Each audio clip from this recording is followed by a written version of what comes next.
Un devoir de mémoire qu'il faut également transmettre aux jeunes générations. De nombreuses écoles travaillent depuis plusieurs semaines pour rendre hommage à ces soldats.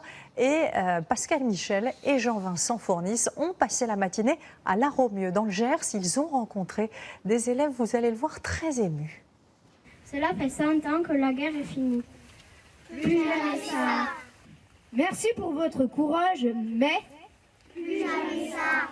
C'est un message adressé aux héros de la Grande Guerre. Quelques mots écrits par ces enfants du 21e siècle, rendant hommage à ces soldats morts pour la France, voilà 100 ans. On veut les remercier parce qu'ils ont fait quelque chose pour la France, c'est bien. Pour surtout notre liberté, ils l'ont fait, et pour défendre le pays, mais pour nous tous. Après sa lecture, le texte est scellé dans une capsule insérée dans le monument aux morts de La Romieu. Le village a perdu 30 de ses enfants en 14-18. On a su graver le nom des morts. Nous avons gravé aujourd'hui sur le papier et dans le monument le nom de ces enfants de notre école du village pour toujours. Depuis le début de l'année scolaire, les élèves de l'école élémentaire de La Romieu travaillent sur la Première Guerre mondiale. Ils sont aussi les gardiens de ce drapeau de 1920 remis par un ancien combattant. Il est tout au fond de la classe, accroché dans des crochets.